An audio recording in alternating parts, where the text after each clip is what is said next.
संस्थापकाय च धर्मस्य सर्वधर्मस्वरूपिणे अवतारवरिष्ठाय रामकृष्णाय ते नमः।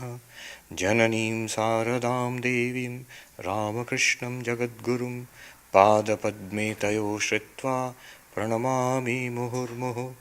नमः श्रीयतिराजाय विवेकानन्दसूरये सच्चित्सुखस्वरूपाय स्वामिने तापहारिणे। Good evening.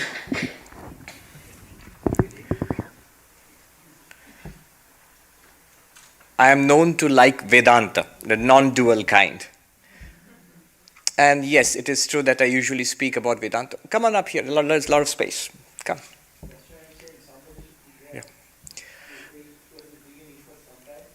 So that is true. I do speak about Vedanta, but there are certain levels which I'm very careful about speaking about because of the potentiality for misunderstanding. The text I'm going to base this talk on, Birthless Deathless, is perhaps the most radical statement of non-dual Vedanta found in the entire Vedantic literature. So we're going to speak about this, talk about it, and contemplate this highest non-dual truth, or highest teaching of the non-dual truth this evening. But we must do so with care and caution. I will have occasion to warn you at the beginning and in the middle and in the end so that there is no misunderstanding. In some senses, misunderstanding can be productive of great danger. So with that cheerful note, let me get into the subject. Among all the Upanishads are the root texts of non-dual Vedanta. Among all the Upanishads, the Mandukya Upanishad is the most powerful, the smallest. And in the Mandukya Upanishad, the seventh mantra of the Upanishad is the most powerful, is the peak, the climax of the Upanishad, and I have given talks about that earlier, and I have mentioned it. But tucked away in the later chapters of the Mandukya Karika, you see, the text is, the Upanishad is only 12 mantras. It's very small. And it is embedded in a larger text called the Mandukya Karika. This text was written in its series of verses called Karika, was written by Shankaracharya's guru's guru. So some 1400 years ago, Gaudapada Acharya. So Gaudapada wrote these verses. And he was a radical non-dualist. I remember I once asked a monk, a very scholarly hermit, high up in the Himalayas, used to live in a little hut, and I made friends with him. And one day I asked him, when we read Shankaracharya and we read his teachers, Gaudapada, there seems to be a little difference in tone. They're speaking about the same thing, but there seems to be a little difference in tone. Gaudapada seems to be more radical. Even Shankara, the great non-dualist, seems to be a little tame compared to Gaudapada. Why is that? And this monk said to me in Hindi, and I'll translate back into English for you. He said to me, Gaudapada Acharya to bahut phakkad Mahatma the. Now, it's a little difficult to translate. Phakkad, literally in the plains of India, the word phakkad means it's slang for a beggar, what you might call in this country a hobo, a wanderer, homeless. But in the high Himalayas, phakkad has a different meaning. It means a monk who is completely detached, completely turned away from the world. For this person, the world does not exist. A very radical renunciate. So Gaudapada was like that. And then I asked, so in that case, what was Shankaracharya? Or Shankaracharya kya the? What was Shankaracharya? And then this monk said, Shankara. Shankaracharya to Jagat Guru the na. Shankaracharya was a world teacher, meaning thereby that he had to accommodate everybody. Also, the implied meaning is he had to tone down the teachings a little bit, make it palatable to everybody, and give everybody a step-by-step approach to the ultimate truth.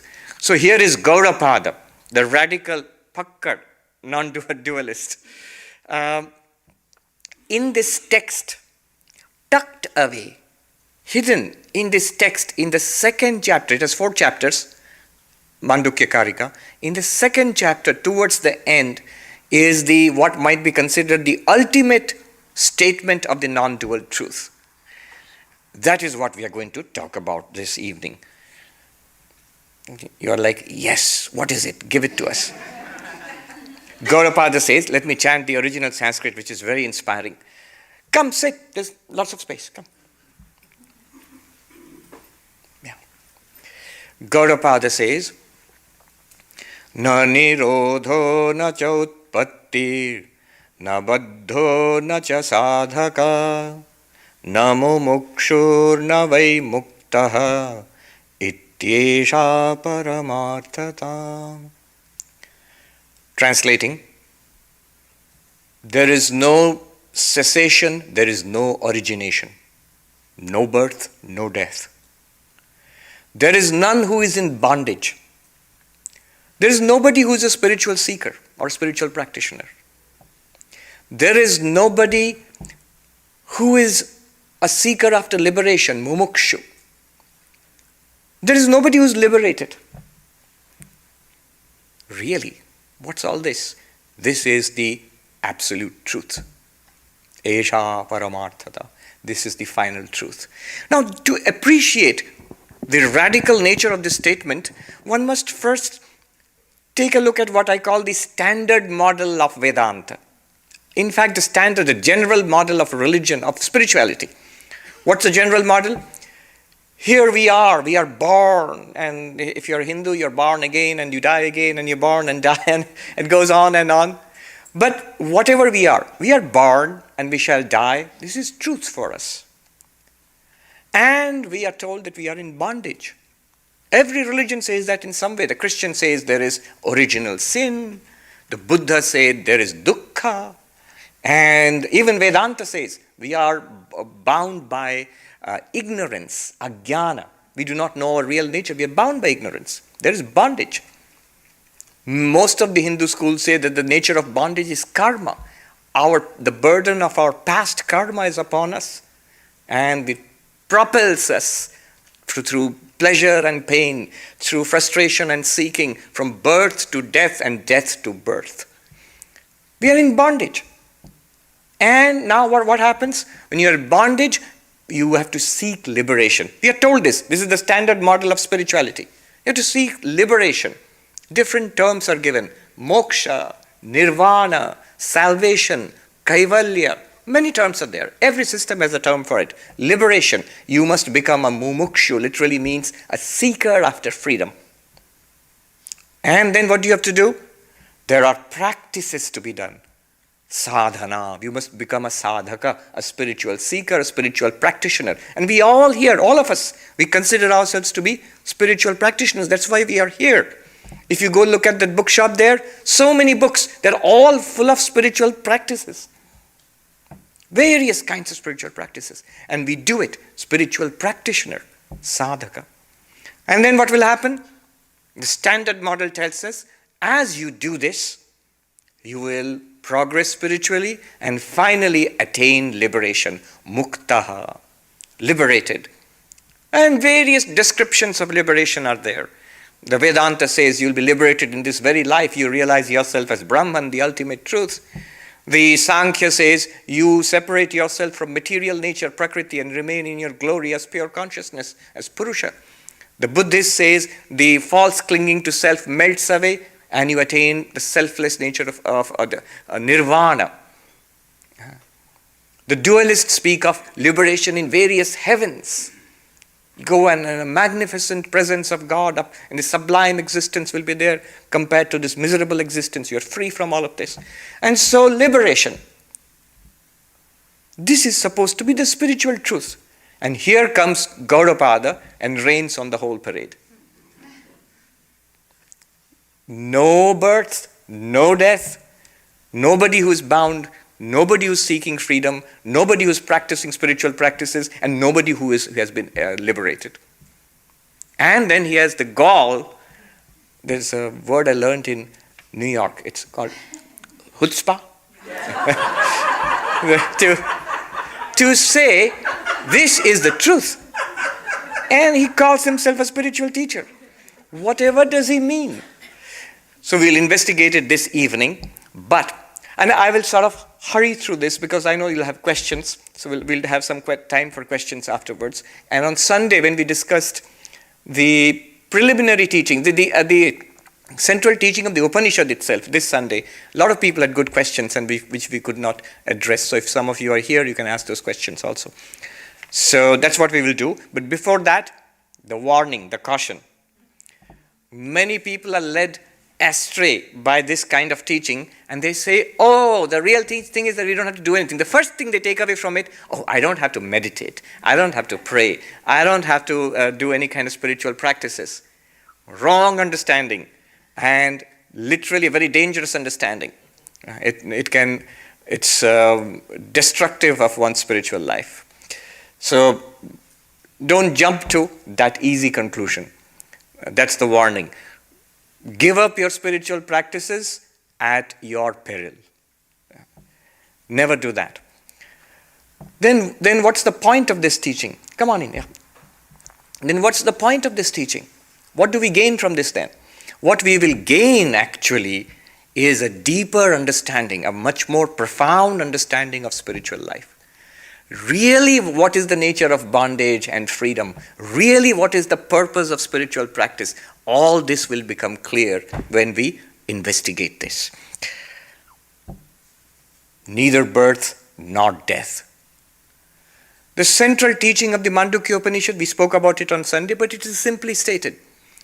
Our experience of ourselves is that we have three kinds of experiences. This waking life, here I am the waker, and here is my waking universe.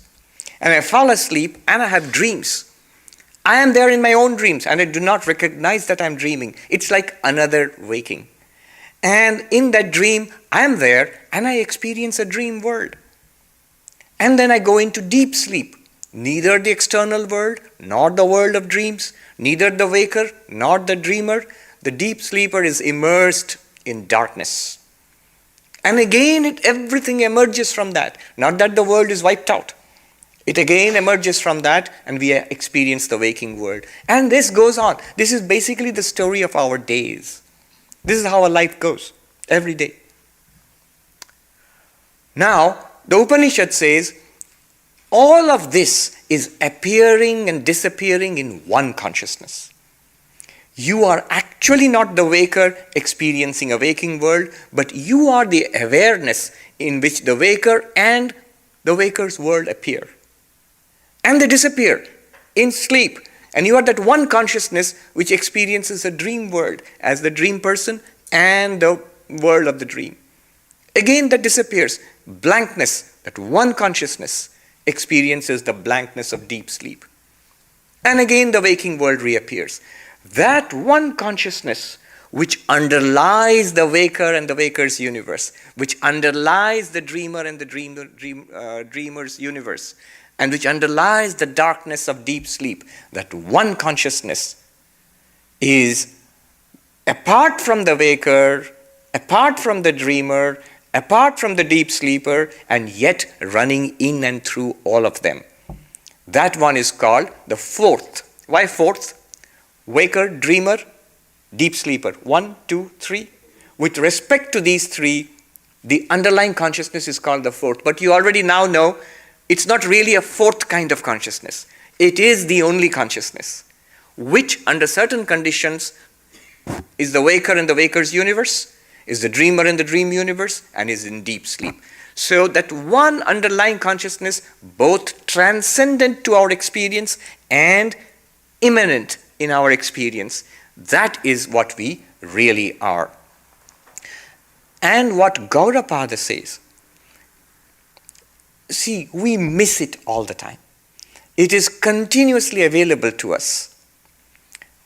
Like, you know what it is like, this consciousness. You say, oh, I am in a waking state now, but that fourth, that turiya, that ultimate reality, somehow I have to access that. I don't have access to it now. Wrong.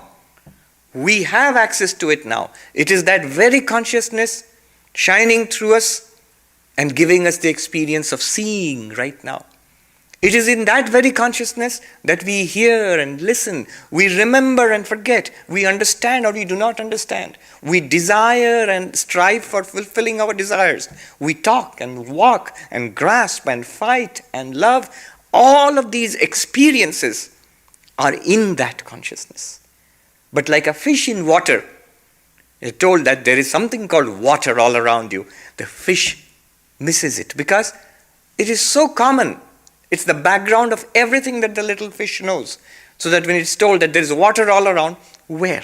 Where is this water? Doesn't find it. Our condition is like that. When you're told about pure consciousness, the fourth, Brahman, Atman, the original awareness, the Buddhists have a term, original mind. It all sounds very esoteric. It's very subtle, very beyond our present experience.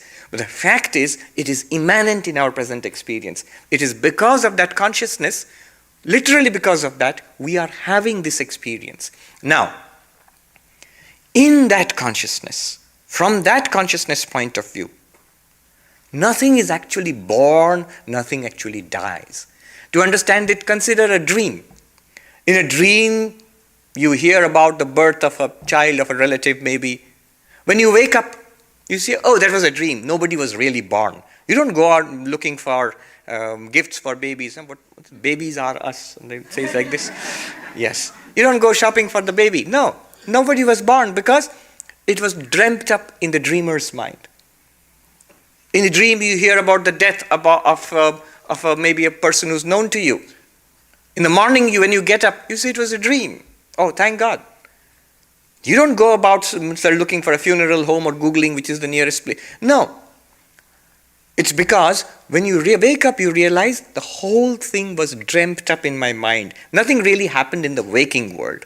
Now, exactly like that, what is happening is, in the waking world also, this waking world is experienced in that one background consciousness in which all of this appears and disappears. None of this what we experience now is apart from that field of consciousness.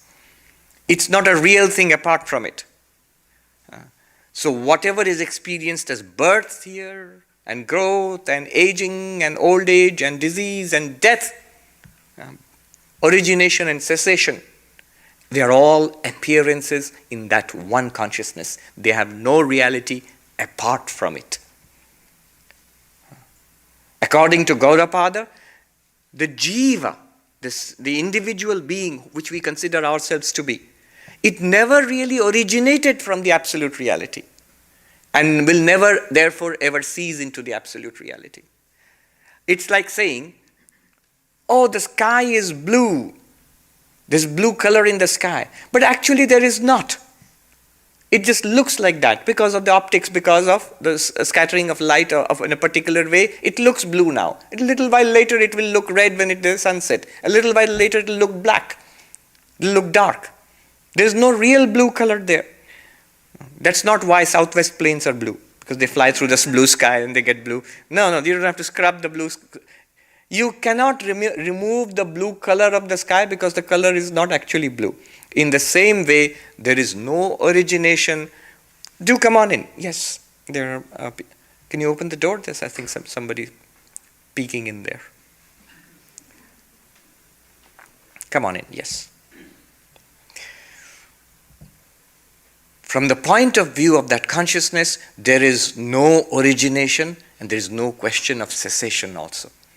Just as a person in the dream who seems to be born was really not born and really does not die. Just as the dream world was really not created and really not destroyed when you wake up. When you order pizza and you are eating and then suddenly you wake up in the bed and the bell and the alarm is ringing. Do you think, oh, did I put the pizza in the fridge? I'll have to, tomorrow when I dream, I have to go and finish the pizza there.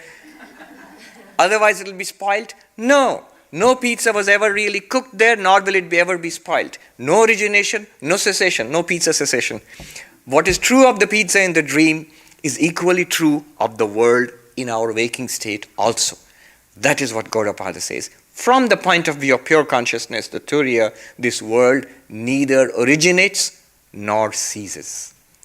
This is the famous non-origination theory of Gaudapada, Ajatavada, the unborn nature of consciousness. You may say that we are born. Yes, but it is the body which is born. And even the birth of the body is not an event outside consciousness. Just like you see something in a dream, in consciousness, an experience takes place. That there is something called a body which is born, which ages, which finally old age and disease and falls apart. And yet all through, it was nothing other than consciousness. Just as in dreams, whatever happens, all through, it was nothing other than the mind, the dreamer's mind. That's what appeared as a world. No real world was created in a dream. That's what disappeared when you woke up. No real world disappeared. So no origination, no cessation, no birth, no death. You see, the traditional idea, God creates a universe, or the materialist will say a big bang created this universe. Gaudapada says, no, it didn't. God and the creation of the universe, the Big Bang, whether the materialist or the religious person, whatever the theories are, all of them are appearances in awareness, and you are that awareness. I was reading a book called Why Does the World Exist? By Jim Holt. A very nice book. I strongly recommend it. He's a journalist, New York, not that it matters. He had this is the biggest question of all. Why does anything exist at all? It could have been nothing. Could have been nothing. So why does anything exist at all? Why does the universe exist at all? And he goes out with this big question. This is the biggest question of all. And he goes out, come on in. There's lots of space there. Come on in.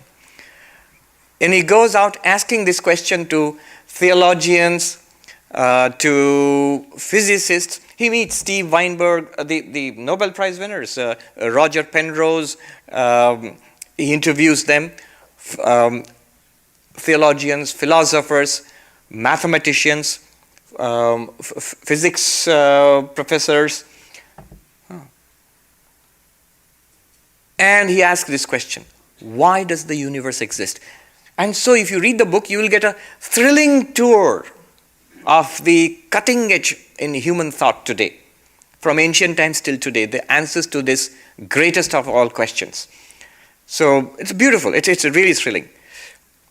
In fact, again, not that it's relevant directly to this topic, towards the very end, he talks to one of the greatest philosophers now, I think he's passed away, Robert Nozick. He's a well-known philosopher. And he's talking about the existence of the universe, why this theory doesn't work, that theory doesn't work. And actually, to my surprise, he says at the end, this philosopher, Robert Nozick, to Jim Holt, he says at the end, who knows? Maybe the Hindus are right, Atman is Brahman. And then Jim Holt has about a page dedicated to Vedanta. He says, but no, it's too crazy, it can't be true. And back to physics and mathematics and, and theology and God created the universe and so on. If he had asked Gaudapada, why does the universe exist? Gaudapada's answer would have been, it doesn't. It only appears. It's birthless. There's no beginning of this universe. And therefore there is no existence of this universe, and therefore there is no end of this universe also. That which does not begin cannot end either. It's an appearance in awareness, in primordial awareness, which we are. Gaudapada is wonderful. I remember once I was in Uttarkashi. It is not very high, but about 5,000 feet in the Himalayas. It's a very spiritual place. A lot of monks lived there. Now, one of the monks in our ashram there, in our order's ashram there, he was thinking very deeply about this question of reincarnation. The Hindus and the Buddhists and the Jains and the Sikhs, all the Indic religions, they believe in many lives. And the Christians and the Muslims and the Jews, they believe in one life. They say this is the only life there is. There's no past lives, there's no future lives, and so on. There is a future existence. You exist, but no more births and deaths. Now, which is true? One life or many lives? One birth and death or many births and deaths? This question of reincarnation, is it this or that? Is there rebirth? In Hindi, the term is punarjanma. So is there rebirth or not? And very soon the other monks in the cottage, the little ashram, they got tired of this theological debate and they wouldn't listen to his arguments anymore. So he took his arguments out and to another Vedanta school a little further down the road there. There was a great Vedanta teacher there. So this monk told me the story himself. He said that I went and asked him now. I said, look, Swami, I have got these arguments for reincarnation and these arguments against reincarnation, punarjanma. Reincarnation, literally rebirth. Punarjanma means rebirth. Now, the story works very nicely in Hindi. Let me tell you and then I'll translate it into English. He goes and asks the Swami, punarjanma hai ki nahi? Is there a rebirth or not? And the Swami said, अरे महात्मा जी जब जन्म ही नहीं तो पुनर्जन्म का है कहाँ आप मांडुक्य पढ़िए. My dear Swami, that teacher replied, when there is no birth, where is the question of rebirth? There is no birth at all. Where is the question of rebirth? Go and read the Mandukya, go and read Gaudapada. So this is Gaudapada. What seems most evident to us, that here I have been born, here I am. He says, oh no, you haven't been born. You are that primordial consciousness which is never born. Come, sit. Sit.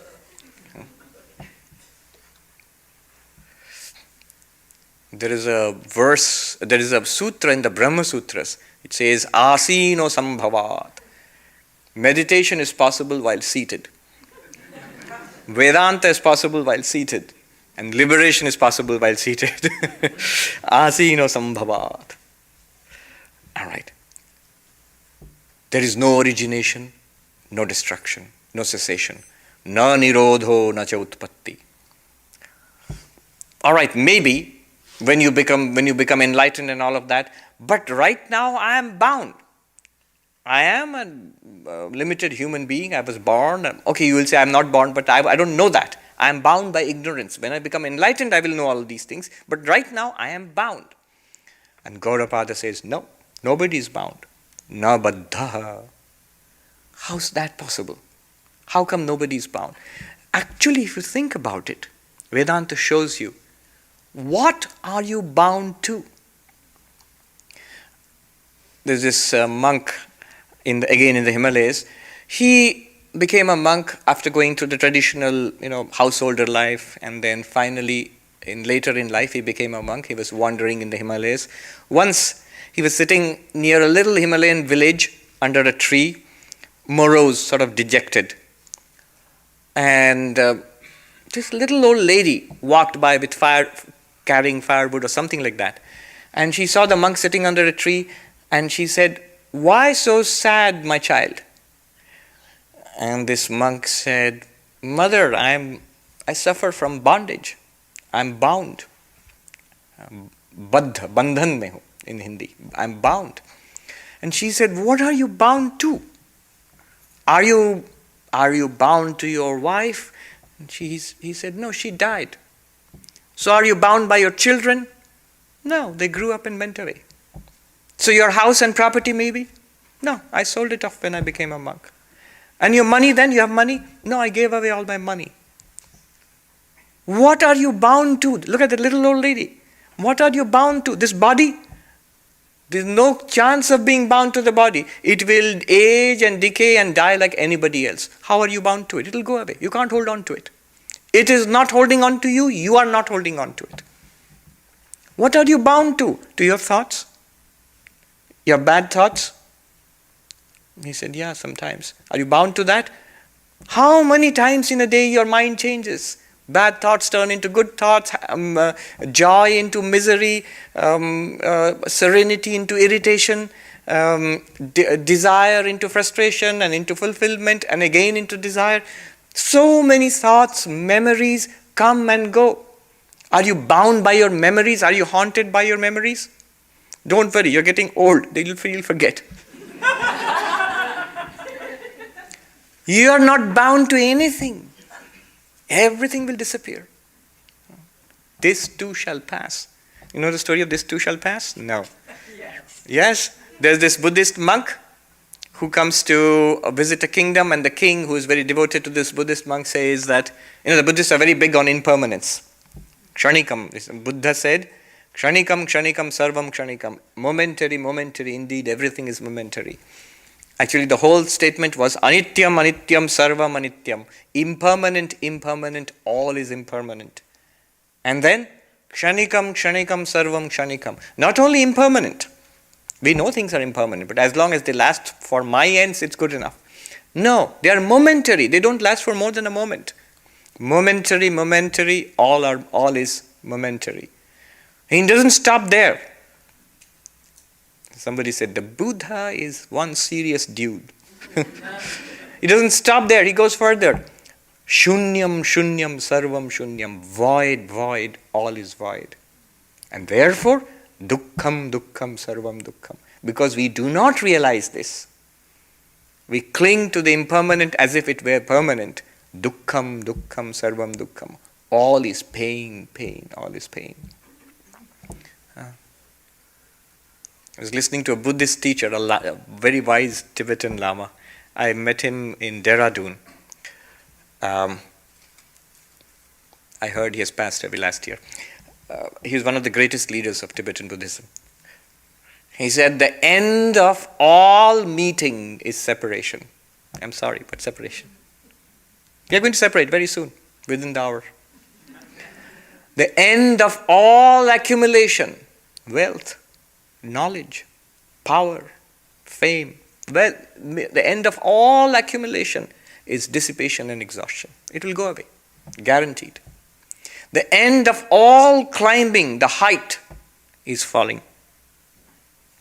Whatever heights anybody has reached, in any sphere, you're bound to fall. And he said, and the end of all birth is death. The end of all creation is destruction. Meeting, separation. Accumulation, dissipation, exhaustion. Rising, falling. And all creation and birth will inevitably.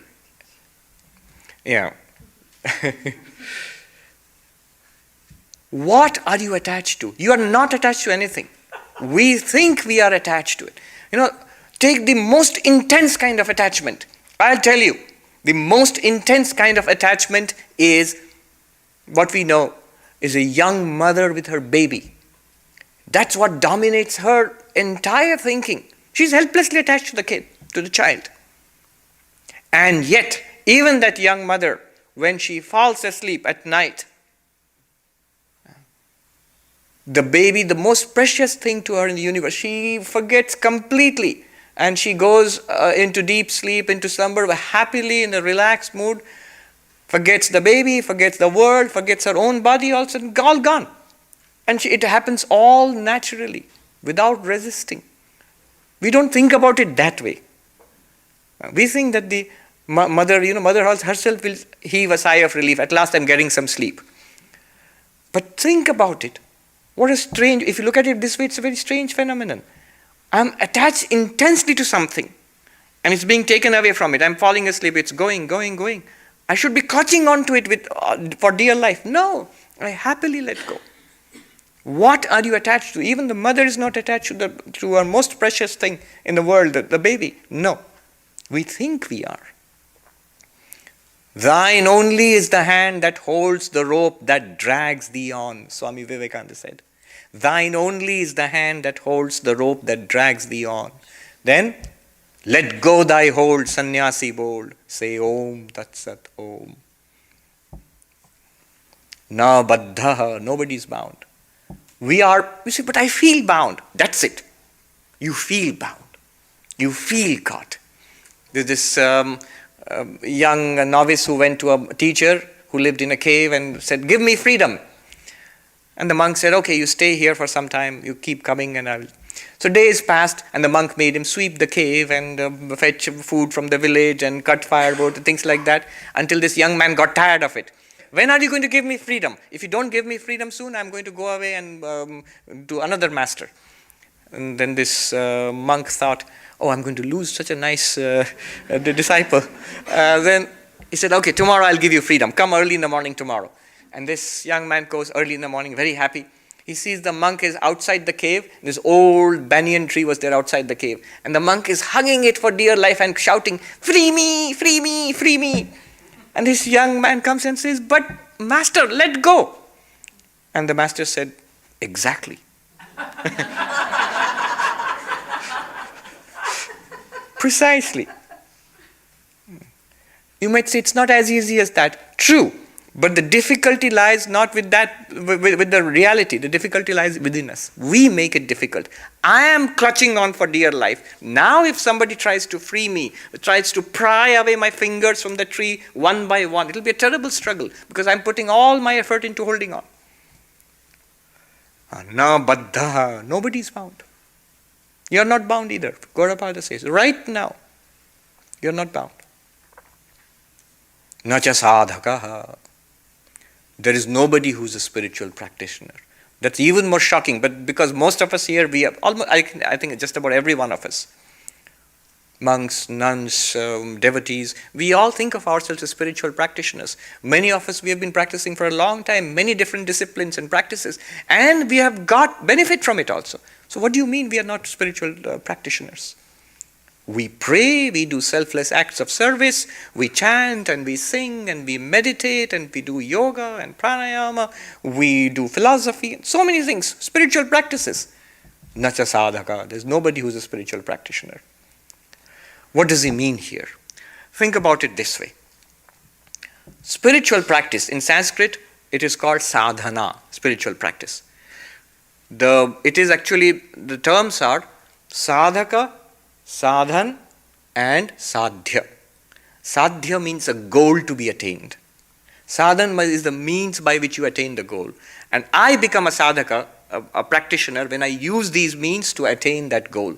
So you wanted to come to the Vedanta Society. And this is your goal, sadhya. And the means you use are your car and the 101. You drive along that is your sadhana. The sadhan, the means you use. And you are the sadhaka, the practitioner, who uses these means to come here, and the whole process is called sadhana, spiritual practice. And all the practices are meant to achieve certain goals. And they work. They do it. Karma yoga. My problem is selfishness. So I engage in unselfish action, doing good, without any thought of gain. I don't want anything from it. Let me keep on doing it. And that actually wipes out selfishness from my mind. It expands my heart. It makes me humble. It reduces my ego. Does it actually work? Yes, it does. There is a practice and there is a goal. Selfishness is the problem, unselfishness is the goal, and the method is karma yoga. Various kinds of karma yoga. My mind is disturbed, scattered, unfocused. Can't settle down.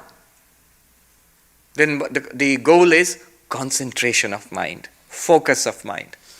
And the practice is various kinds of meditation practices, Raja Yoga. Various kinds of meditation practices are there. Do they work? Certainly. You sit down and you breathe in this way and you focus in this way, and over time, as you go on doing it, the scattered mind becomes concentrated. Works.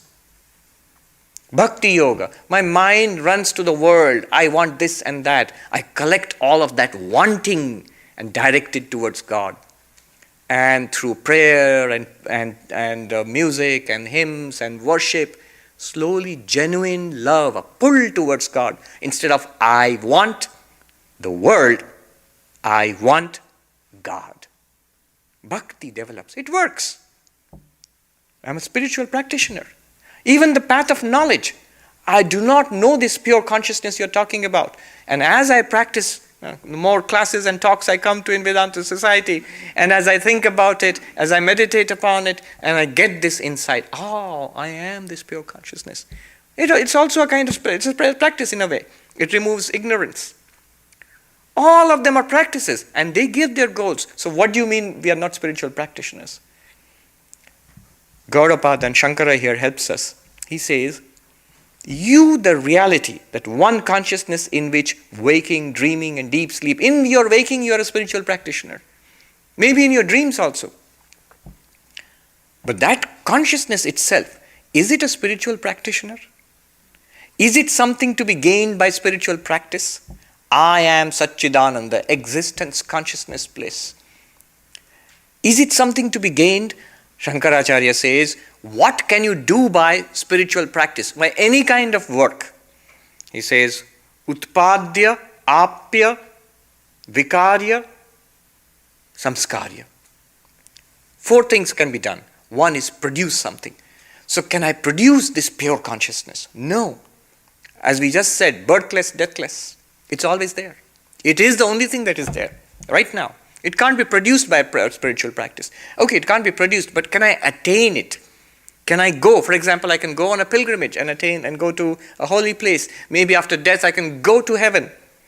Can I go there? Can I get it? Can I attain it? No, you cannot attain it. It is you. Any movement that you do will be away from it. You see, it's you right now. I'll tell you a story about it a little later. How it is you and how we miss it all the time. A very funny story. But anyway, the other thing is vikarya. So, okay, I get it. But right now I'm a kind of impure consciousness. I'm consciousness plus mind plus body in a kind of a body-mind system. Can I change it into pure consciousness? He says, no. All change is also in consciousness, not of consciousness. As the body changes from childhood to teenage to youth to middle age to old age, all of these are noted by consciousness. It's not consciousness which has aged. Consciousness is aware of the body which ages. I was in Santa Barbara and one of the nuns was telling me the story how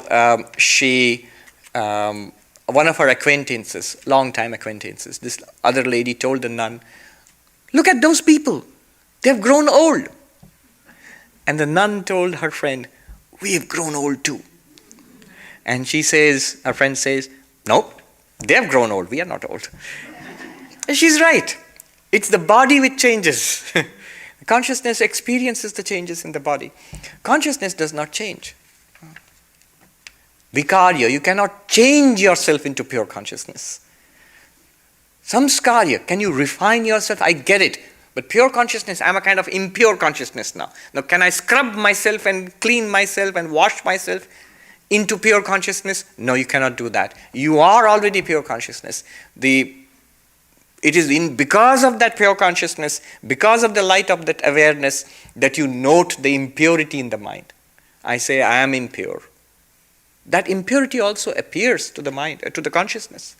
And when you do a lot of spiritual practices, the mind feels pure and sublime and elevated. It's the same consciousness which reveals the newly gained purity of the mind.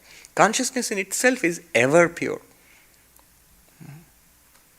Neither produced, na utpadya, nor attained, na apya, because it is ever attained. Nor changed, na vikarya, nor refined, na samskarya. You are already that. But you miss it. Why do you miss it? Because we are looking in the wrong place. We are taken away by the contents of the mind, by the appearances of consciousness, and we are not looking back to that which illumines all these appearances. The story of Mullah Nasruddin, very funny person and very wise always. So he spent his time, it seems, he would drive a caravan of donkeys loaded with lots of stuff across the border of the kingdom to the next kingdom, and they would come back again and again drive another caravan of donkeys loaded with lots of stuff. And the border guards, they knew this guy was a smuggler. And they searched and searched everything, but he had documents for everything. So they couldn't find out what was he smuggling. But they knew this guy is too clever by half. He is smuggling something. And he would just grin and drive his caravan off. And then again, the next month or he would be back with another caravan of donkeys loaded with lots of stuff. Finally, he retired. And one day he met these guards who had already retired by that time. And they sat down and they were for a meal together. And they were friendly. And they said, Mullah Nasruddin, I can't bear it. One of the guards said, you must tell me. I know you are a smuggler. But I can't, for the world of me, I can't understand what is it that you're smuggling. What were you smuggling? Mullah chuckled, don't you know I was smuggling donkeys.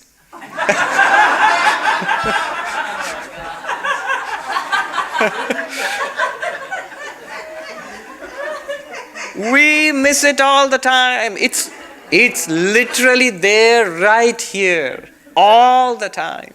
This unborn awareness, this goal of all spirituality and religion, realizing with, knowing which to be, I am Brahman, I am that. One is freed of all suffering, of all bondage, of birth and death forever. You attain moksha, liberation, nirvana, whatever you call it. It's already there right now. All you have to do is notice it. It's being smuggled under our noses all the time. All the time. Yeah. Yes. Nacha sadhaka. There's no spiritual practitioner. He's so radical, there's nothing to be gained by spiritual practice. But be careful. Don't give up your spiritual practices. If you feel the world pulls me, my mind is worldly, bhakti will help. It should be diverted towards God. So Ramakrishna says, change your passions, mod phiriyada, divert them towards God. It will work. If a mind is scattered, there are a multitude of meditation teachings. In fact, so many that the meditation teachings may themselves scatter your mind. So many things, so many techniques are available now. Try a different one every other week. That's the problem. The world has become a supermarket of spirituality now. And no more than these two places. And I have the privilege of living in these two places. One is Hollywood and one is Manhattan. They're at one time very spiritual and very materialistic. Both of these places. All of it is available there. So, all of these work and they should be done, but realize, none of them are going to give you that ultimate goal which you already are.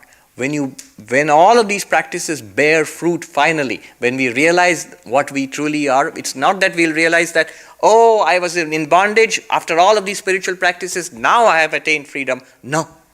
What we will realize is, I always was free. I just didn't see it. Freedom was that donkey which was going under my nose all the time. I never saw it. Na sadhaka. Then what about seeking for liberation? Na mumukshahu. Nobody is there who seeks liberation. Okay, let me hurry it up. Nobody is there who seeks liberation. After all, what is seeking liberation? Mumuksha means seeking liberation.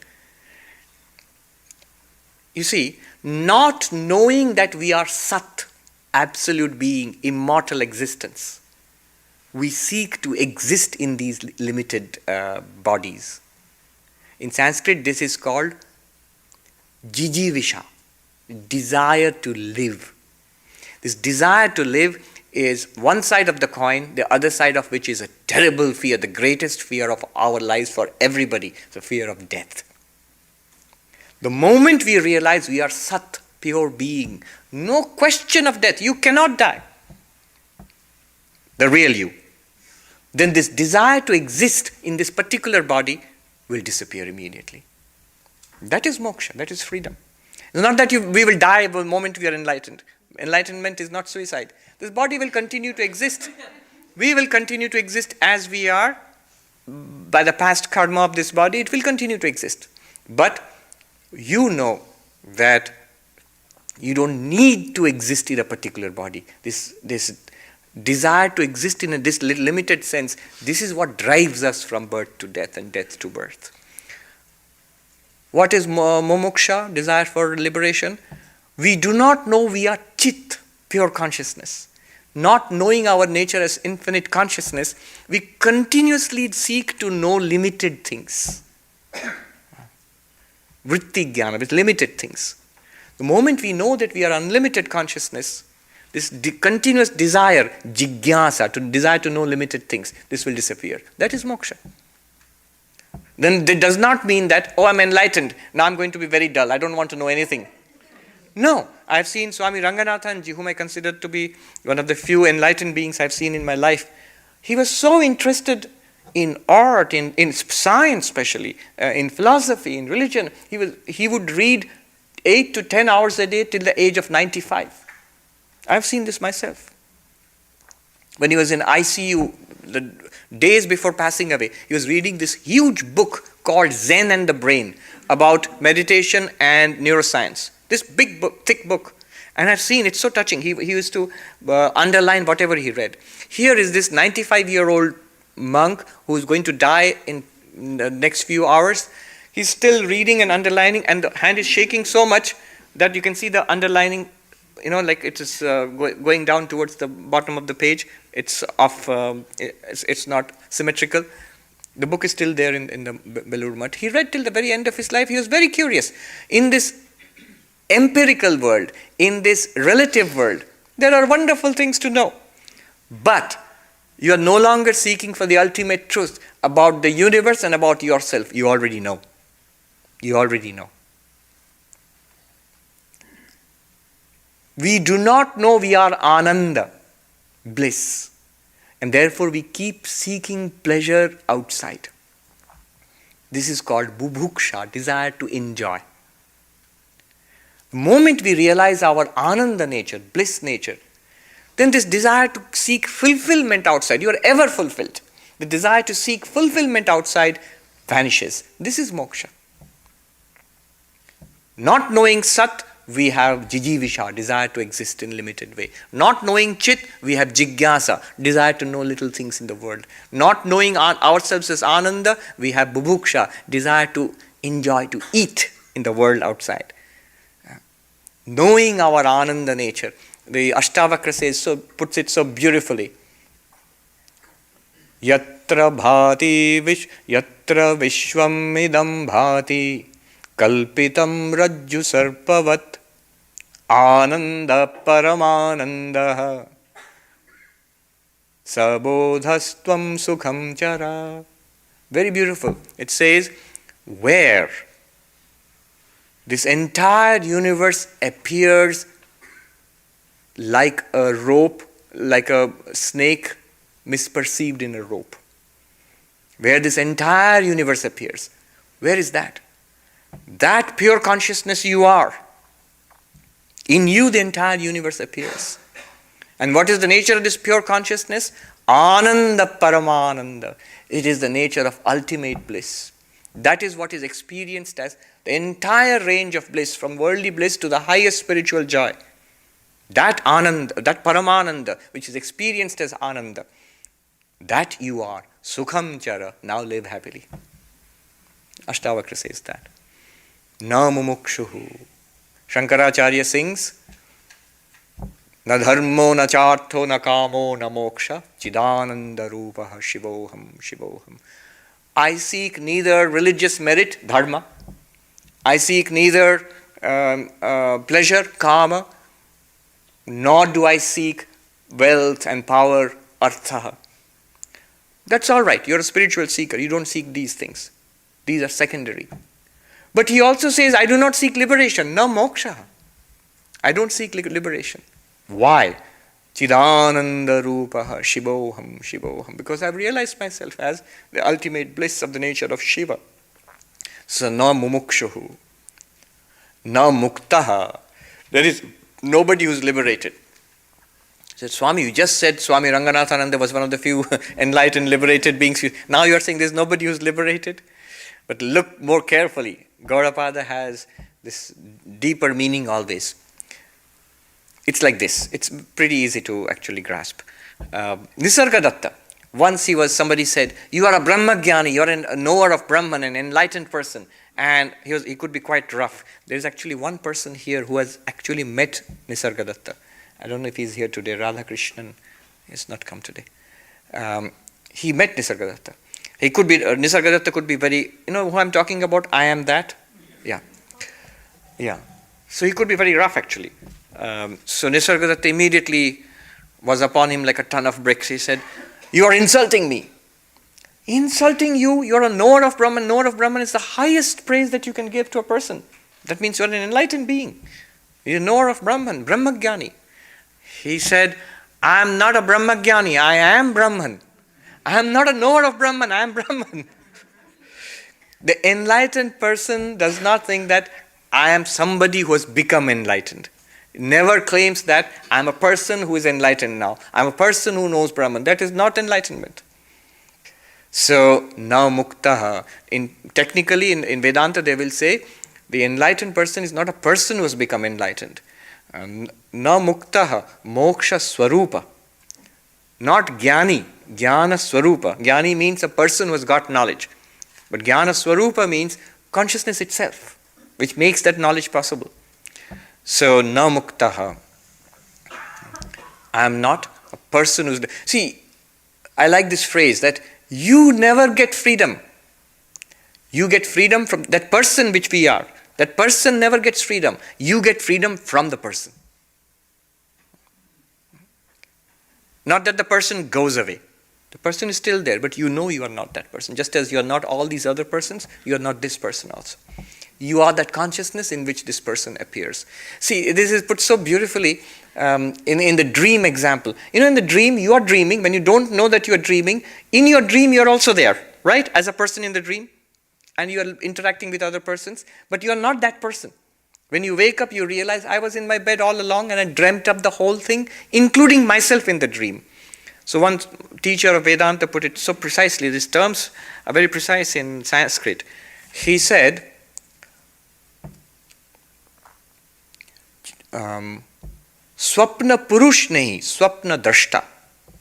Swapna Purush means the person in the dream. You are not the person in the dream. Swapna Drashta means you are the seer of the dream, which is true for our dreams.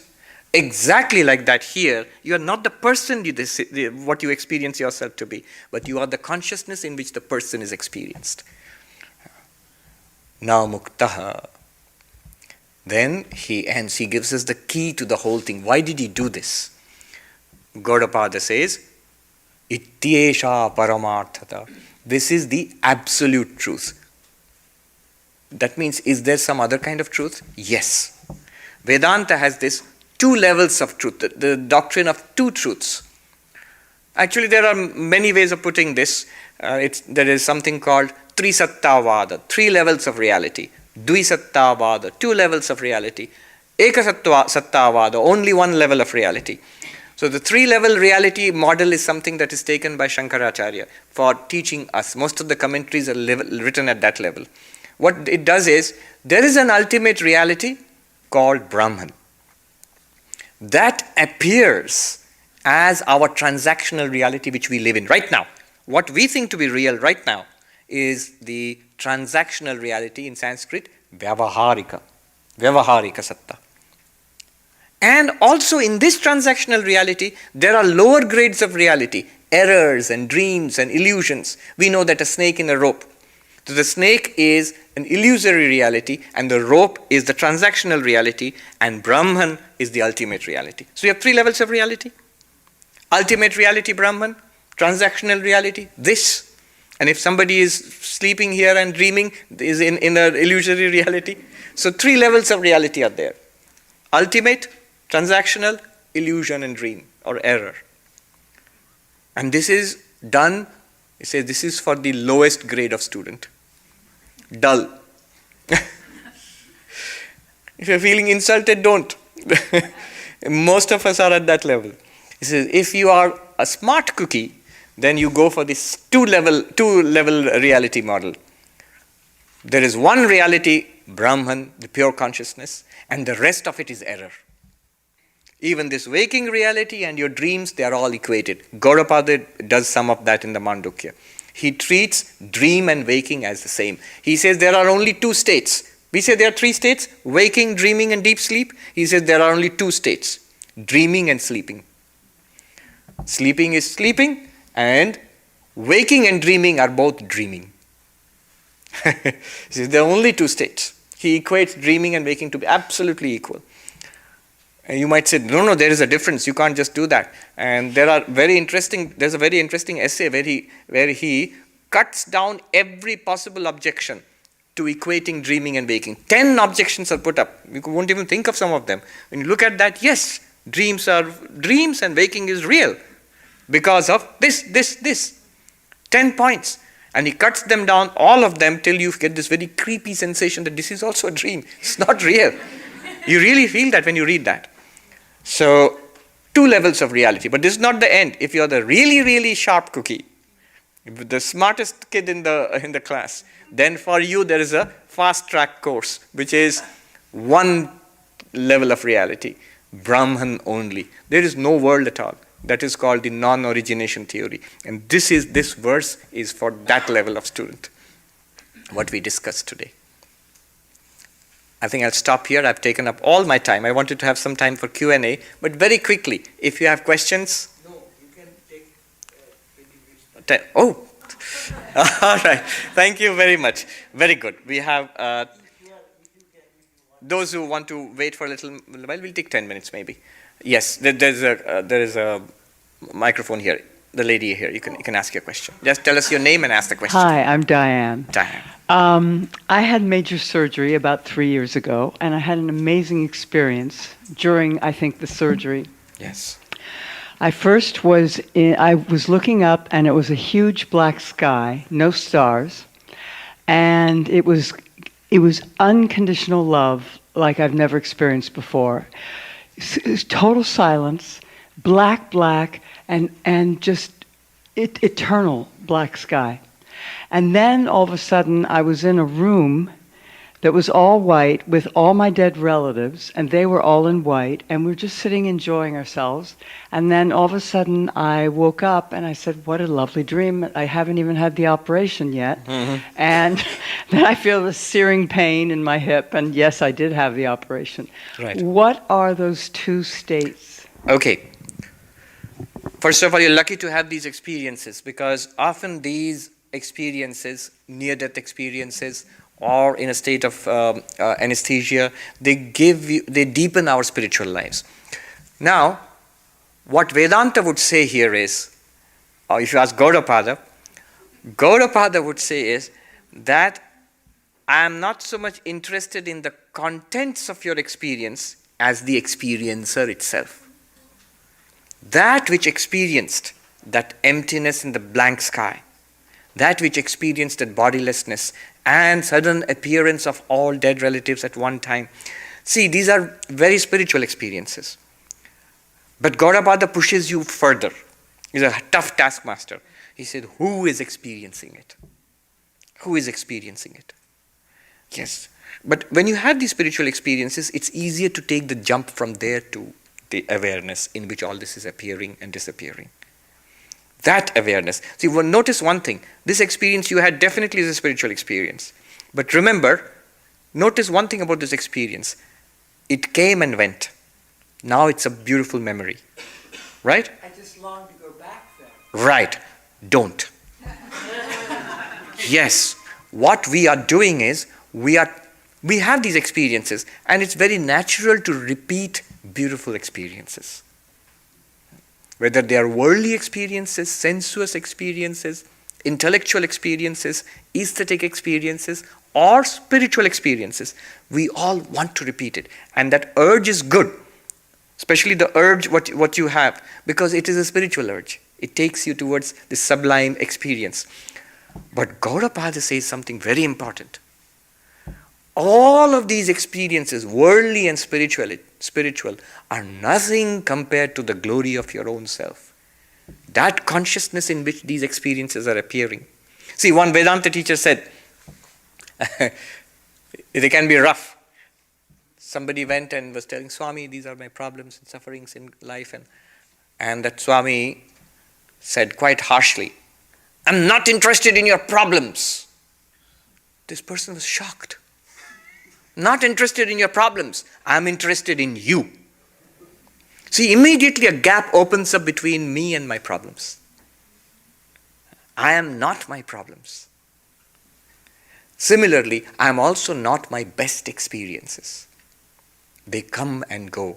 I am the light in which these appear. I am the existence in which these come and go. They arise and disappear. So that's what Vedanta would point you towards. And it's good to go towards that, easy to go towards that when you have such experiences. You can take that further step. Questions? Somebody back there? All right, that gentleman there, I'll come back to you. Tell us your name and... My name is Karthik. So the question I have is liberation an experience?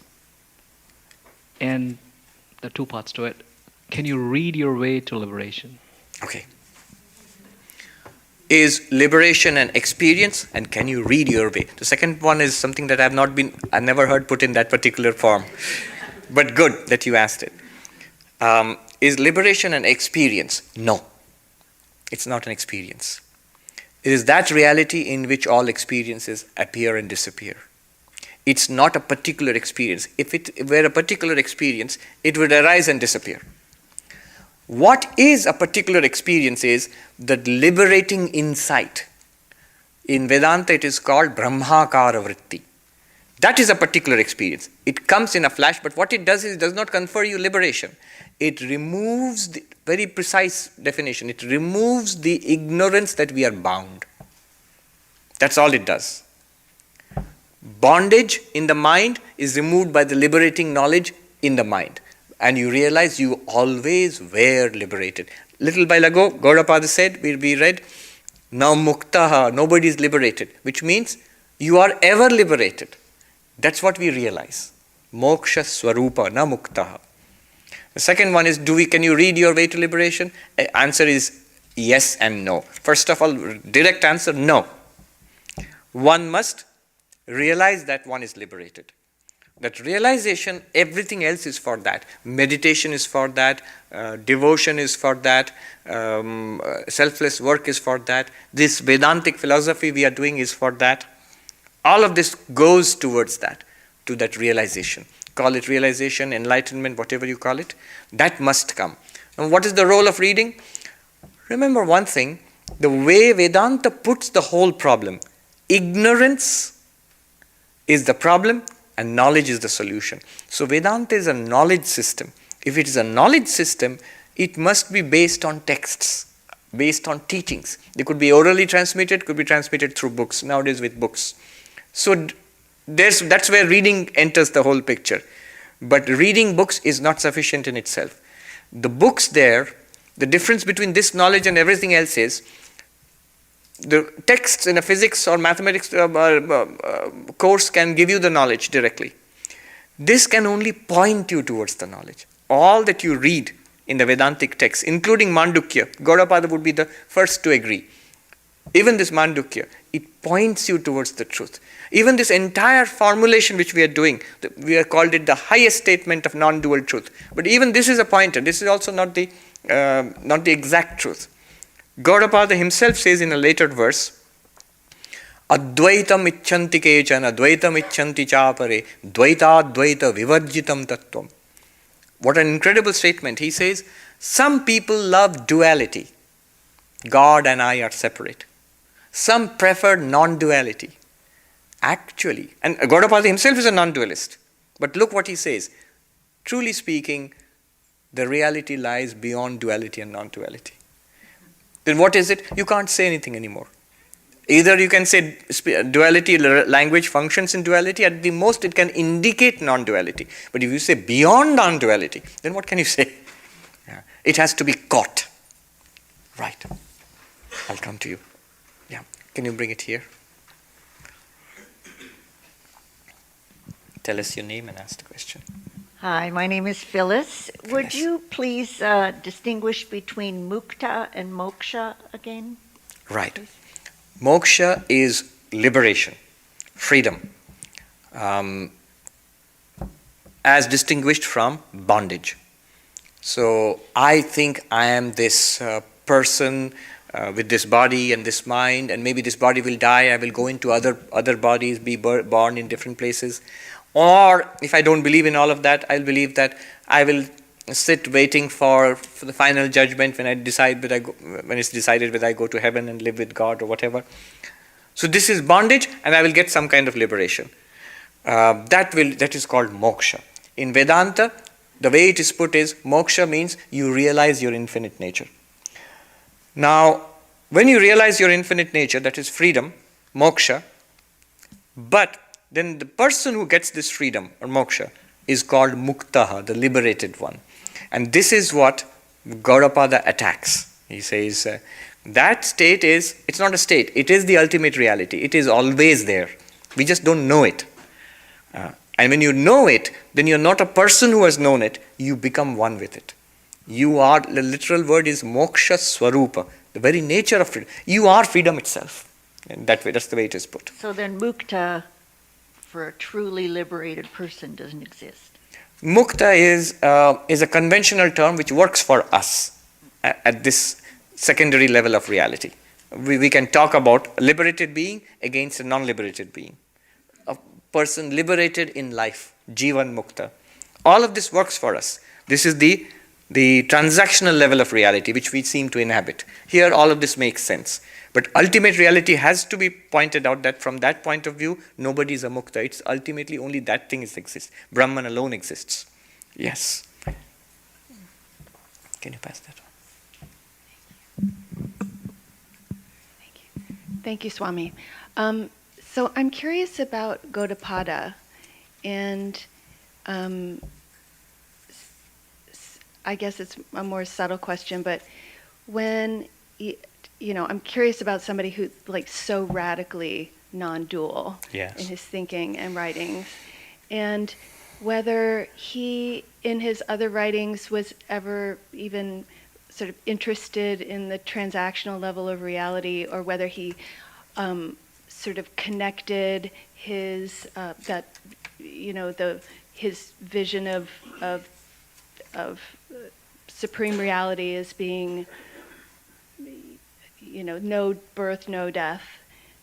But if he allied that with suffering at all as an explanation, like, well, here's why, here's what the big error is. Do you see what I'm saying? I'm sorry, I don't know if I'm making much sense. But here's the, if he focused on anything as being the specific error that humans made to create suffering. I sort of get the sense of what you're asking. What I feel sometimes is Gaudapada is not as radical as he is made out to be. Basically, Gaudapada and Shankara are saying the same thing. Shankara tones it down a bit for everybody. Gaudapada does not believe in toning down things. He just puts it out there straight away. Now, other writings, it's interesting you should mention that.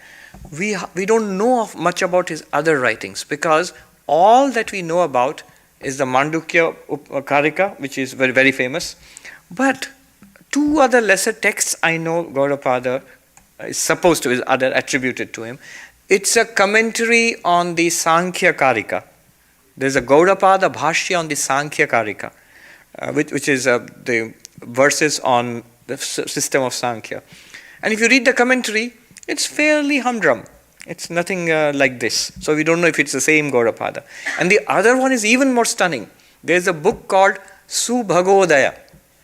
Subhagodaya. It's not well known because I don't think there's any English translation. I tried to read part of it once. You know what it is? It's supposed to be composed by Gaudapada Acharya. It's a hymn to the Divine Mother. Very deep tantric hymn to the Divine Mother. The traditional teachers, the lineage says that it is Gaudapada. And it wouldn't surprise me. Shankara also worshipped the Divine Mother. And of course, Vivekananda and all of them did.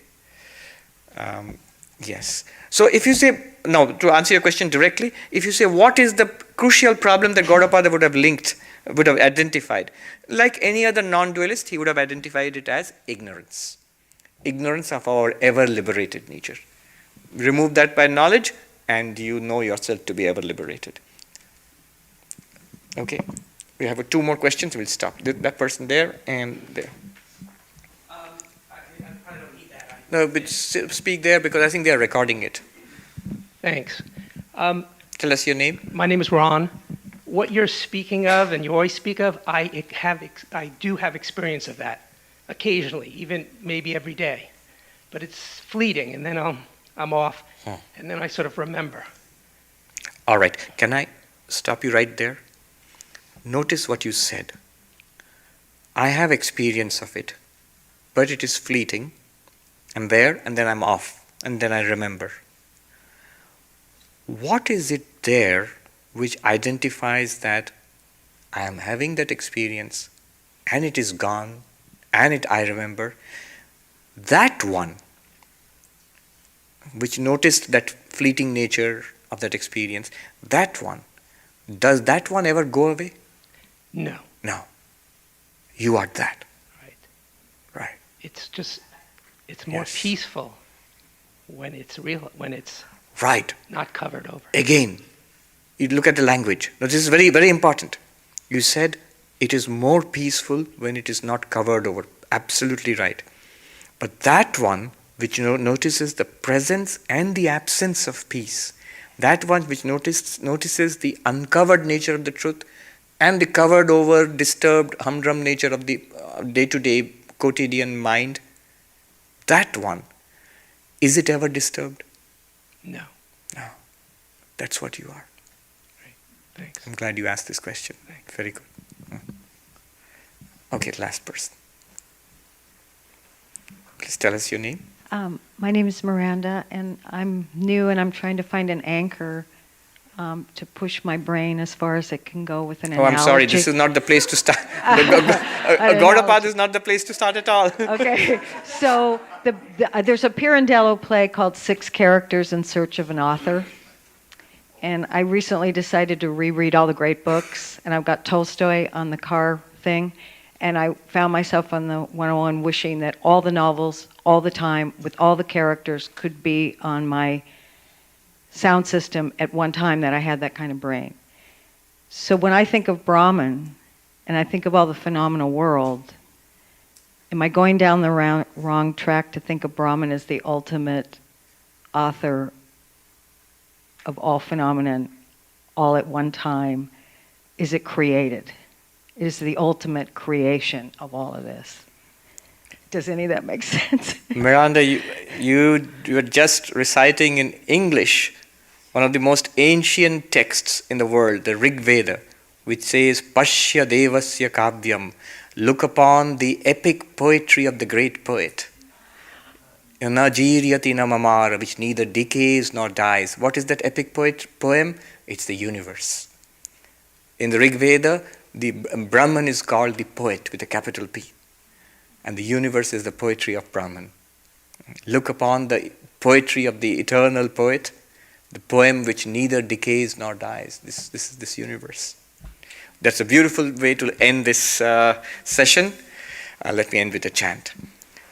Om Shanti Shanti Shanti Hari Om Tat Sat Shri Ramakrishna Arpanamastu.